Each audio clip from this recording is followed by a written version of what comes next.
اب جو ٹاپک ہے وہ ہے پنچایت سسٹم. اردو زبان میں بھی اس کو پنچایت ہی کہتے ہیں. Panchayat system was the second most prominent thing. A panchayat system was established. Panchayat نظام دوسری سب سے نمایاں چیز تھی. ایک پنچایت نظام قائم کیا گیا through small councils. Representation was assigned to 5 individuals. This panchayat system became a center of strong administration in the particular area. چھوٹی کونسلوں کے ذریعے جن کی نمائندگی 5 افراد کو تفویض کی گئی تھی، یہ پنچایت نظام اس خاص علاقے میں مضبوط انتظامیہ کا مرکز بن گیا. These panchayats were assigned the duties of daily business affairs that Deputy Commissioner or Tehsildar performs nowadays. This panchayat system gave birth to new local system in India. روزمرہ کے کاروباری امور کی ذمہ داریاں تفویض کی گئی تھیں جو آج کل ڈپٹی کمشنر یا تحصیلدار انجام دیتے ہیں. اس پنچایت نظام نے ہندوستان میں نئے مقامی نظام کو جنم دیا. Therefore, the foundation of local government actually, if we really look into the framework subcontinent history, we see that it was not the contribution of British, rather the British pick up the.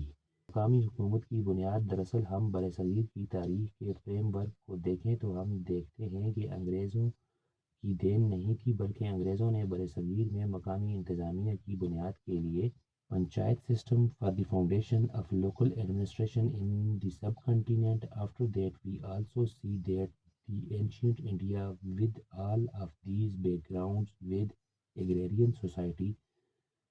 اس کے بعد ہم یہ بھی دیکھتے ہیں کہ قدیم ہندوستان ان تمام پس منظر کے ساتھ زرعی معاشرے the influence of the family, the influence of the caste system and the influence of the panchayat system. India became a society of authoritarian regime. There was a dire need of unity in Hindustan because ذات پات کے نظام کے اثر و رسوخ اور پنچایت کے نظام کے اثر و رسوخ کے ساتھ ہندوستان ایک آمرانہ حکومت کا معاشرہ بن گیا. علاقائیت یا کثیر ثقافتی کی وجہ سے ہندوستان میں اتحاد کی اشد ضرورت تھی.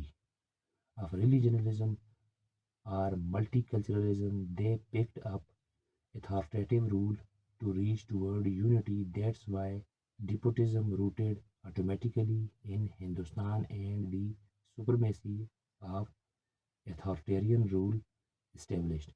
انہوں نے اتحاد تک پہنچنے کے لیے آمرانہ حکمرانی کو اپنایا، اس لیے ہندوستان میں استبداد خود بخود جڑ پکڑ گیا اور آمرانہ حکمرانی کی بالادستی قائم ہوئی. Regionalism emerged as a new phenomena along with previous concepts. Dravidians automatically appeared to region of the north and the south. پچھلے تصورات کے ساتھ علاقائیت ایک نئے مظہر کے طور پر ابھری. دراوڑ خود بخود شمالی اور جنوبی علاقوں میں ظاہر ہوئے. India was always ruled by the north before the partition of India. It was under the influence of the north region, particularly the Uttar Pradesh they called the United Province. Hindustan پر ہمیشہ شمال کی حکومت رہی. ہندوستان کی تقسیم سے پہلے یہ شمالی علاقے کے زیر اثر تھا، خاص طور پر اتر پردیش جسے وہ متحدہ صوبہ کہتے تھے.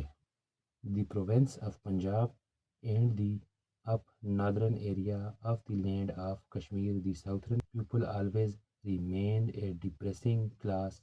Their education system, their administrative system, their socio-cultural system had been weak. صوبہ پنجاب اور کشمیر کی زمین کا بالائی شمالی علاقہ جنوبی لوگ ہمیشہ ایک دبے ہوئے طبقے رہے. ان کا تعلیمی نظام، ان کا انتظامی نظام اور ان کا سماجی ثقافتی نظام کمزور رہا. Even after the partition of India, when India became a republic, we see that most of the prime ministers came from the northern area of India. Even today, India is ruled by the north. Hindustan کی تقسیم کے بعد بھی جب ہندوستان ایک جمہوریہ بنا، ہم دیکھتے ہیں کہ زیادہ تر وزرائے اعظم ہندوستان کے شمالی علاقے سے آئے. آج بھی ہندوستان پر شمال کی حکومت ہے. And it is in history that it is exceptional that they had few prime ministers and government from the south. اور تاریخ میں یہ غیر معمولی بات ہے کہ ان کے جنوب سے چند وزرائے اعظم اور حکومت تھی.